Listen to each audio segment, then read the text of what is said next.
저희들 영성, 습관이 영성이다. 너무 사실은 캐나다 작가인데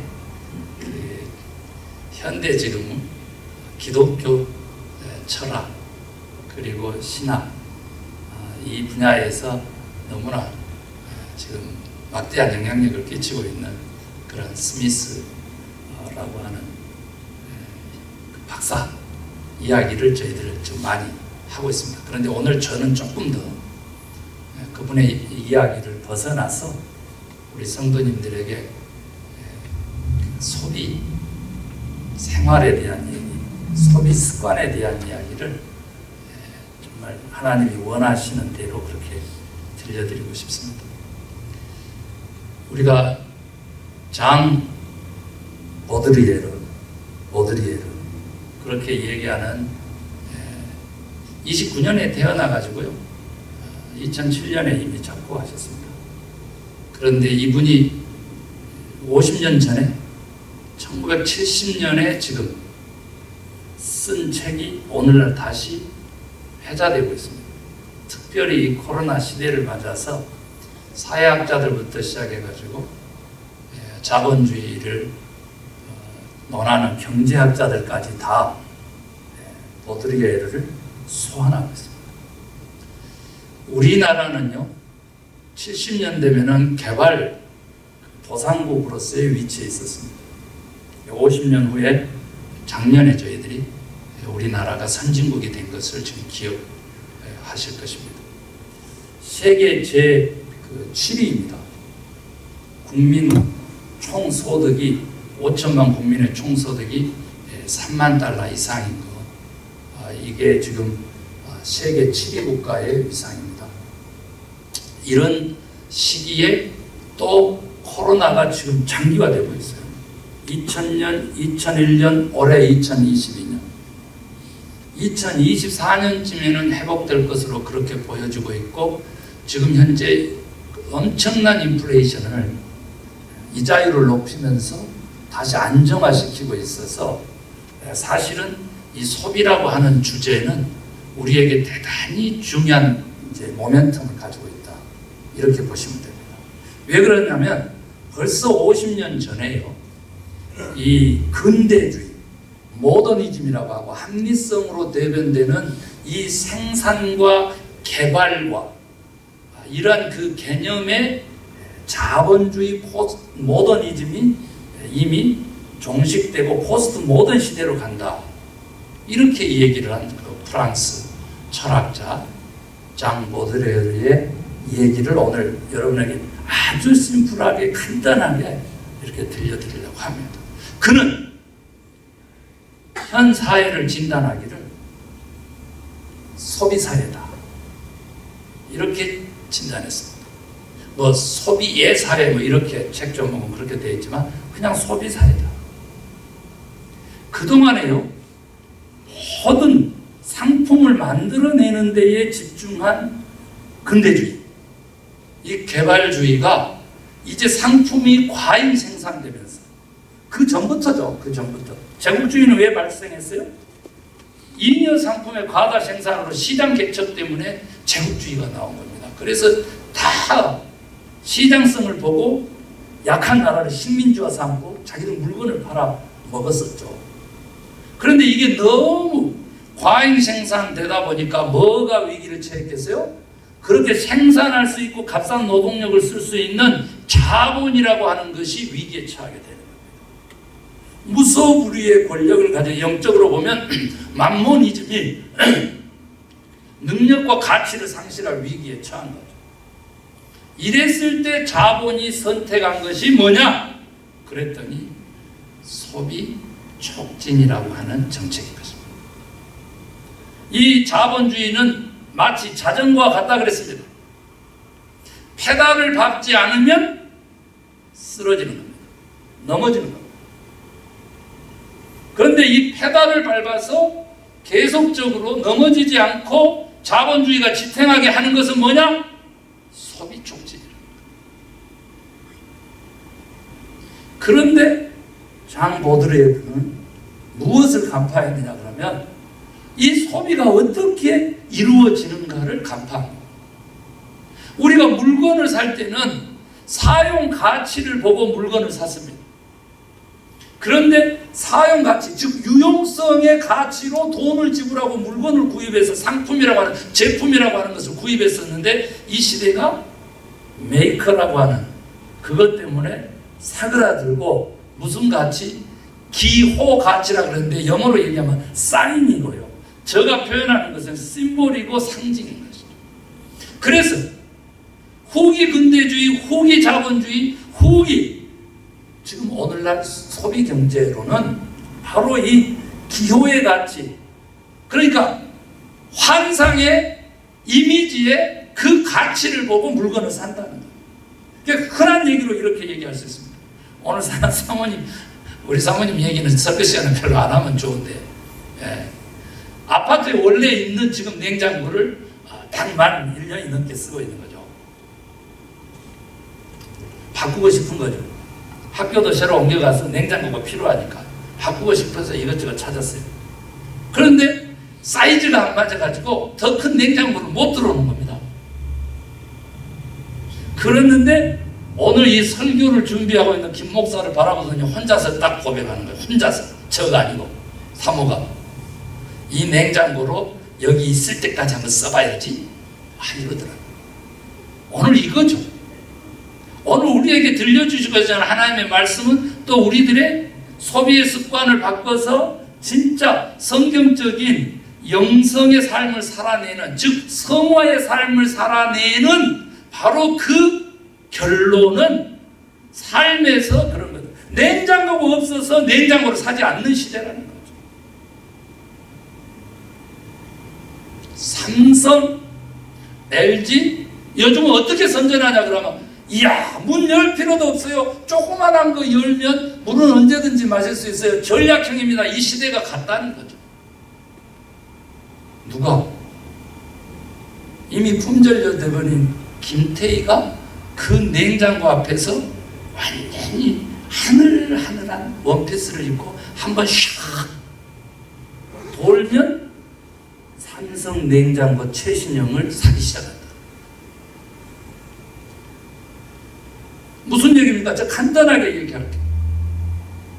기호 가치로 소비를 촉진하는 오늘날의 소비 문화의 시대는 환상과 그리고 이미지로 그것을 기호화시키는 광고에 의해서 물건을 사고 팔고 한다는 거예요. 다른 말로 바꾸면 뭐냐면, 쉽게 얘기할게요. 완전히 허무맹랑한 우리에게 환상을 심어서 자본주의를 돌리고 있는 건데, 거기에 우리는 무의식적으로 동조하면서 우리의 호주머니를 비워 가난한 삶을 스스로 재촉하고 있다. 이게 오늘 우리 주님이 바라보는 소비문화 사회의 현 시대의 문화 예전을 꿰뚫고 있는 핵심적인 거예요. 옷장을 한번 보세요. 몇백 벌의 옷이 있는데 아이고 입을 것이 없네. 대부분이 이렇게 얘기합니다. 그리고 이제 골랐어. 그럼 한번 다 보고 막 거울에 맞춰보고 이러더니 아이고 이것은 유행이 지나버렸네. 요거 입고 가면은 진짜 이거 가난한 사람 촌년 되니까 유행이 맞는 것이 뭘까. 그런데 여러분, 광고에 속지 마세요. 지금 최첨단의 패션은 새로움은 다 무엇에서부터 한다고? 과거로부터 온다. 교회의 개혁 출발은 과거로. 새로운 패션 복고풍. 2022년 올해의 패션 키워드 1960년 스타일. 사지 않고 기다리면 최첨단의 유행의 옷을 입고 다닐 수 있게. 우리 권사님들 가끔 가다가 30년 전에 입었던 옷을 탁 걸치고 나왔는데 김 목사는 깜짝 놀래가지고 어찌 이렇게 세련되고 고운 옷을 입고 오셨어요? 그러면 권사님 뭐라고 하셨어요? 30년 전에 입었던 거. 그때는 이게 대유행했어. 그러면 어떻게 돼? 오늘 우리가 입고 있는 옷이 30년 후에, 아니 더 빨라졌으니까 20년 후에 우리의 자녀들이 최고 첨단 패션으로 입고 다닐 수도 있어. 이런 허무맹랑하고 이런 환상적인 것에 어떻게 소비 문화라고 하는 이 소비 예전은 우리의 참된 예배를 가로채 가느냐? 그러면요, 엉뚱하게 비교하는 거예요. 4인 가족이 쓰기에 냉장고 부족한 건 사실이죠. 그러니까 가끔 냉동실 문이 열려 있고 저는 그것을 다시 정리해서 문이 열리지 않도록 하는 게 제 역할이죠.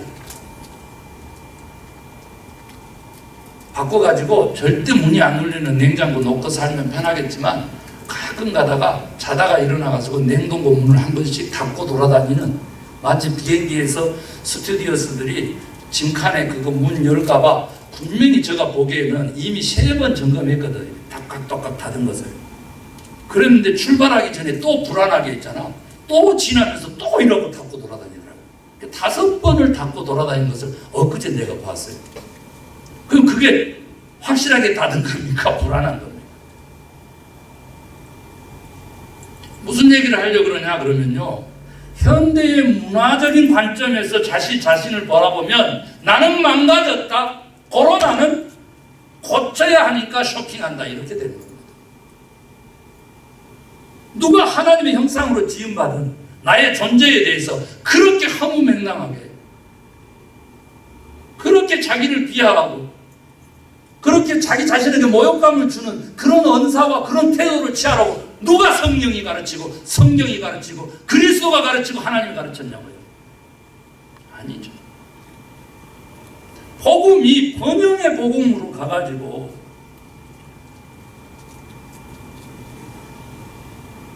완전한 이미지 허상을 가지고 실제를 왜곡시키고 있는 것입니다. 여러분 아시죠? 제가 설교 시간에 이야기를 하면 안 되지만 용서하고 좀 해보세요.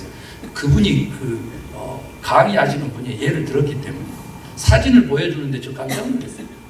누구냐 그러면요, 김명신이가 나와. 김명신. 그 실체예요. 그 다음에 성형한 김건희가 나온다. 본체 실체에서 성형을 해가지고 이미지화해서 김건희가 나오는데, 그 김건희는 그 다음 일을 뭘 어떻게 하냐면 본체를, 실체를 잊어버리고 성형된 그 김건희로 열심히 살아가다 보니까 어떻게 돼? 이 성형된 가짜 김건희, 김명신이가 진짜 김명신인 것처럼, 김건희인 것처럼 그렇게 착각하면서 살아가게 돼. 그래서 그 힘이 얼마나 센지 모든 지금 5천만 대한민국의 국정을 좌지우지하고 있어. 힘이 얼마나 센지. 창피한 거죠.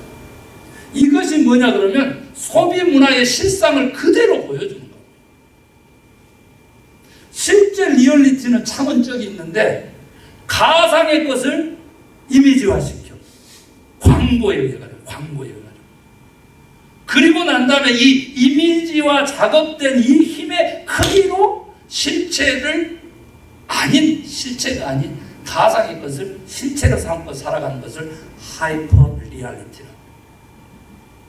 제가 저 설교를 한번 찾아봤어요. 그랬더니 거의 7년 전에 한국을 방문해가지고 투 리얼리티라고 하는 큰 빌보드 광고를 보고 와가지고 내가 충격 먹어서 설교한 내용이 나오더라고요.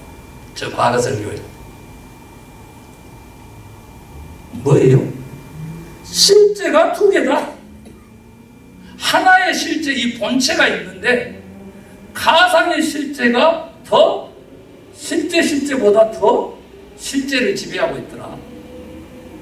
그러니까 완전히 이미지 정치, 거기에 언론에 의해 가지고 포장해주는 그런 사람들이 실권을 가지는 시대에 우리는 살고 있는 것이죠. 공정과 정의의 상징 누구누구 우와 하고 집어넣었더니 공정과 정의는 세력만에 완전히